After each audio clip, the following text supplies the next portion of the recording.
Polarisation ലൈറ്റിൻ്റെ wave nature explain ചെയ്യുന്ന ഒരു ഫിനോമിനനാണ് polarization. We know light is an electromagnetic wave. If the vibrations of electric field vectors are restricted to a single plane, then the light is said to be polarized. Light ഒരു ക്രിസ്റ്റലിലൂടെ tourmaline ക്രിസ്റ്റലിലൂടെ കടന്നു പോകുമ്പോൾ polarisation എങ്ങനെ നടക്കുന്നു എന്നതാണ് നമ്മളിവിടെ observe ചെയ്യാൻ പോകുന്നത്. When ordinary light passes through certain crystals like tourmaline crystal, the vibrations of electric field vector are restricted. This phenomenon is called polarization. Polarization shows that light is a transverse wave. We know that sound waves cannot be polarized. That means light waves can be polarized. What is meant by unpolarized light? The ordinary light which contains the vibrations of electric field vector in every plane perpendicular to the direction of propagation is called unpolarized light. അതായത് electric field വെക്ടേഴ്സിനെ ഒരു പ്ലെയിനിലേക്ക് restrict ചെയ്തിട്ടില്ലാത്ത ആ type ലൈറ്റിനെയാണ് നമ്മൾ unpolarised light എന്ന് പറയുന്നത്. Unpolarised ലൈറ്റിൻ്റെ റെപ്രസെൻറ്റേഷനാണ് നമ്മൾ ഫിഗറിൽ കാണുന്നത്. രണ്ട് സൈഡിലും ആരോ മാർക്കും സെൻറ്ററിലായി ഡോട്ട്സും നമുക്ക് കാണാൻ സാധിക്കും. Then plain polarised light. The polarized light in which electric field vectors of light are confined to a single plane are called plain polarized light. Electric field വെക്ടേഴ്സിനെ ഒരു സിംഗിൾ പ്ലെയിനിലേക്ക് കൺഫൈൻ ചെയ്തിട്ടുള്ള ലൈറ്റിനെ, അതായത് റെസ്ട്രിക്റ്റ് ചെയ്തിട്ടുള്ള ലൈറ്റിനെയാണ് പോളറൈസ്ഡ് ലൈറ്റ് എന്ന് പറയുന്നത്. Polarised ലൈറ്റിൻ്റെ റെപ്രസെൻറ്റേഷനാണ് നമ്മൾ ഫിഗറിൽ കാണുന്നത്. ഒന്നുകിൽ ഈ ഡോട്ടഡ് ലൈൻ ഇല്ലാത്ത രീതിയിലുള്ള representation, otherwise only dots. Next, plain of vibration. It is the plane in which vibrations of polarized light take place. Plane of polarization. It is the plane perpendicular to the plane of vibration of plain polarized light. Next, polarizer and analyzer. The crystal which produces polarized light is called a polarizer. The crystal which is used to check whether the light is polarized or not, it is called analyzer or detector. Polarisation കഴിഞ്ഞ ലൈറ്റിനെ നമ്മൾ check ചെയ്യാൻ ഉപയോഗിക്കുന്ന crystal. രണ്ടും almost same crystals തന്നെ ആയിരിക്കും മിക്കവാറും നമ്മൾ ഉപയോഗിക്കുന്നത്. An experiment to study polarization of light. When unpolarized light passes through polarizer, the light coming out of it is plain polarized. ഒരു അൺപോളറൈസ്ഡ് ലൈറ്റ് പോളറൈസറിലൂടെ കടന്ന് പുറത്തേക്ക് വന്നു കഴിഞ്ഞാൽ അത് ഒരു പ്ലെയിൻ പോളറൈസ്ഡ് ലൈറ്റായി മാറുന്നു.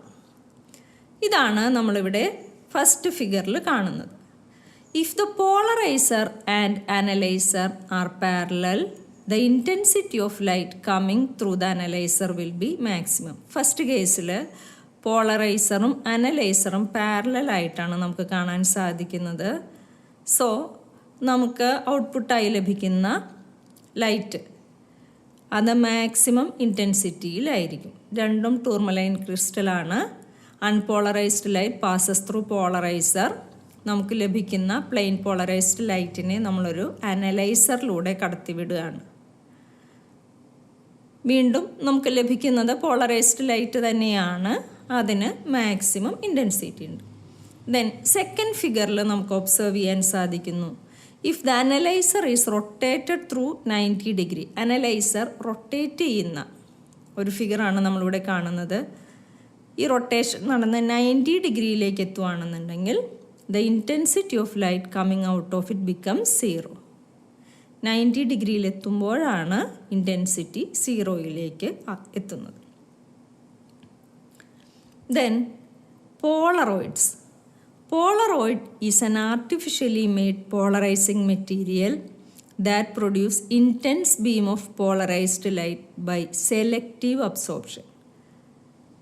സെലക്റ്റീവ് അബ്സോർപ്ഷൻ നടന്നിട്ട് നമുക്ക് ലഭിക്കുന്ന ഒരു intense beam of polarized light ലഭിക്കുന്ന മെറ്റീരിയലിനെയാണ് നമ്മൾ പോളറോയിഡ്സ് എന്ന് പറയുന്നത്. നമുക്ക് വളരെ ഫെമിലിയറാണ്. Sunglasses, window panes, photographic cameras, 3D movie cameras, ഇതൊക്കെ നമുക്ക് വളരെ ഫെമിലിയറാണ്. ഇപ്പോൾ വിൻഡോസിനൊക്കെ ഉപയോഗിക്കുന്ന ഗ്ലാസ്, അതുപോലെ തന്നെ സൺഗ്ലാസസ്, ഫോട്ടോഗ്രാഫിക് ക്യാമറാസിലും 3D മൂവി ക്യാമറാസിലൊക്കെ പോളറോയിഡ്സ് ആണ് ഉപയോഗിക്കുന്നത്. Next we have to discuss Malus law. Malus law states that when a beam of plain polarized light is incident on the analyzer, then the intensity of the emergent light is directly proportional to square of the cosine of the angle between polarizer and analyzer. നമ്മൾ പോളറൈസറിലൂടെയും അനലൈസറിലൂടെയും travel ചെയ്ത് പുറത്തേക്ക് എത്തുന്ന light ബീമിൻ്റെ ഇൻറ്റൻസിറ്റിയെക്കുറിച്ച് പഠിച്ചു. ആ intensity കണ്ടുപിടിക്കാനുള്ള ഒരു റിലേഷനാണ് മാലസ് നമുക്ക് നൽകുന്നത്. That relation is given by I is equal to I0 cos square theta, where theta is the angle between axes of polarizer and analyzer. Important റിലേഷനാണ്. സാധാരണയായി നമുക്ക് പ്രാക്ടിക്കൽ സിറ്റുവേഷനിൽ ഒബ്സർവ് ചെയ്യാൻ സാധിക്കുന്ന ഒരു പോളറൈസറും അനലൈസറും ഉപയോഗിച്ചിട്ടുള്ള ഒരു സെറ്റപ്പാണ് നമ്മളിവിടെ ഫിഗറിൽ കാണുന്നത് P1 ആൻഡ് P2. അപ്പോൾ ഇവരെ പല ആംഗിൾസിൽ സെറ്റ് ചെയ്തിരിക്കുന്ന ഒരു സെറ്റപ്പാണ് നമുക്കിവിടെ ഫിഗറിൽ കാണാൻ സാധിക്കുന്നത്. Then the intensity of the emergent light is directly proportional to square of the cosine of angle between polarizer and analyzer. That is the statement of Malus law. Now, Brewster's angle or polarizing angle. It is the angle of incidence at which the reflected ray is totally polarized, and it is denoted by IB. Reflected ray മുഴുവനായും polarise ചെയ്തിട്ടുണ്ടെങ്കിൽ ആ angle of ഇൻസിഡൻസിനെ നമ്മൾ പറയുന്ന പേരാണ് Brewster's angle. Then what is meant by Brewster's law? Brewster's law states that the tangent of Brewster's angle is equal to refractive index of the medium. That is tan IB is equal to mu. From Snell's law, we can write mu is equal to sin IB by sin R. IB എന്നത് angle of incidence ആയതുകൊണ്ട് നമുക്ക് അങ്ങനെ എഴുതാം. Here also I plus R is equal to pi by 2. അങ്ങനെയൊരു reality കൂടെയുണ്ട്. So നമുക്ക് ആറിന് പകരം പൈ ബൈ 2 മൈനസ് ഐ എന്ന് എഴുതാം. ഇവിടെ ഐക്ക് പകരം നമ്മൾ IB എന്നാണല്ലോ ഉപയോഗിക്കുന്നത്. So we can write R is equal to pi by 2 minus IB.